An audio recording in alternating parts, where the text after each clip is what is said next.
Hi there, this is Julia Kraft from She Speaks to Inspire, and we're here today to talk about how anxiety keeps you from accomplishing your goals, which, as an ambitious professional woman, I know that you have your goals, right?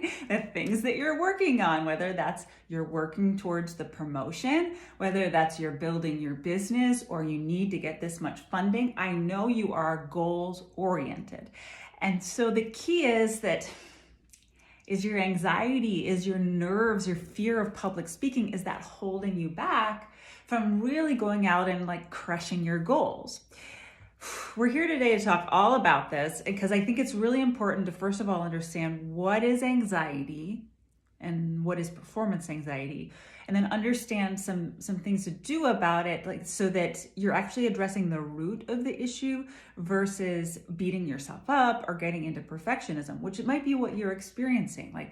You have those anxiety symptoms and you just stuff them down, maybe, a little bit more coffee, a little bit more sugar, a little bit faster pace to outrun the fear. Maybe you speed your speaking and push through those pitches, hoping that, I hope it just works out. I call it the hope and pray method, right? Whew. Okay, well, what is anxiety? Anxiety is a fear of the hypothetical future that's based on the past. Let me say that one more time. So anxiety is a fear of the hypothetical future that's based on something that's happened in the past. Did you follow me with that? Anxiety is a fear of the hypothetical future, in that you're thinking about something that might happen, something usually that might go wrong. But your fear about that and your projections about that are based on things that happened before. It's like saying, this happened to me then, let me bring it into the present moment because it might happen again. Yeah, I'm making it silly just to make it obvious, but this is actually heavy stuff when we're in it, right? And it can happen on such an unconscious level. Yeah. In terms of speaking, what we're often fearing is the embarrassment, the shame, even the abandonment of our audience, like we've experienced before in some way. It's deep shit that I just went into. Some deep stuff. Excuse me. It really is deep though. So what happens with public speaking is that as soon as I see all those eyes on me, or the room goes quiet and they're waiting for my words, then my nervous system kicks into adrenaline mode. And it's time to be charming, be magnetic, say something funny, say something interesting, and there's this pressure. And so there's anxiety about, well, in the past, I haven't always been good at this. So in this moment, this could definitely go wrong, right? That anxiety is a self-fulfilling prophecy, because it usually gets you right out of the present moment, up in your head spinning around, and that's when actually you're not as charismatic. You're not as interesting or concise or polished.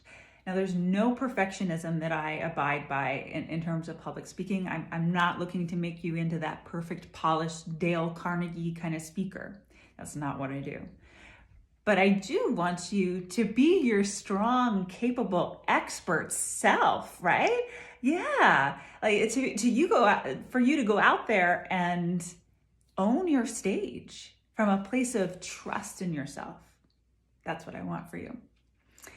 So how to release anxious tension and feel free is what I said we're going to talk about. So anxious tension is the key here. Tension is a contraction, right? We know that in terms of our muscles. Like if you get a massage, it's contracted, and we want to release it, get some expansion going. So anxiety is a natural contraction, has a pulling inward feeling to it energetically, whereas confidence, ease, comfort, these are all expanding energies. They make our body expand. Literally, your physiology will respond to this. So anxiety will create tension. everything contracting inwards. You can do that with me now. My belly gets tight, my glutes are tight, my jaw is tight, my face, my eyes, my shoulders, chest. I mean, everything just gets tight, right? When there's anxiety. Whew. Shake that off. And then when you embody confidence, even if you don't feel it fully, if you embody comfort, if you embody ease, there's a natural expansion through the physiology. Does that make sense? It's so simple and yet so powerful, so powerful. So if you start to feel that nervous, anxious tension come over you, think expansion. Think, how can I let things expand and move outwards, away from my centers? If my center's here, how am I going to move outwards? And that could be simply lifting your arms up. I have my arms straight out of my shoulders, even though I have this big shirt on right now. My hands are spread wide here, big open arms. It could be shaking out your arms and your shoulders. That's a good one. It could be opening your face wide. Yawning. As soon as you widen, open, expand, that's when the anxiety pattern starts to soften, and also the grip of that pattern starts to release on both a physiological level, like your body will feel better, as well as a mental level, that the thoughts that led to, that experience in your body and the emotions that followed, they start to dissolve more and more over time, the more you do this kind of practice in the moment that you feel the tension, because we're rewiring your muscle memory. Does that make sense? So I'd like to invite you to grab my performance anxiety toolkit, where I guide you through 3 practices to help you with this. I went into a little bit now, but grab the toolkit and you're going to learn 3 grounding practices that will help you release nervous tension, be at your best, be ready for those important speaking opportunities. So go to the link in my bio, put in your email address and your phone number. No, not phone number, your email address and your name there, and you'll have those. It's a mini course. You're going to have those lessons due with me as often, as much as you need them. So I hope this is helpful for you to rethink what anxiety is and how it might be holding you back from your goals, keeping you small and tight, right? When you actually have the capability to expand. So choose that. The world needs your voice. That's what I believe. And it's time to speak to inspire. I'll see you next week.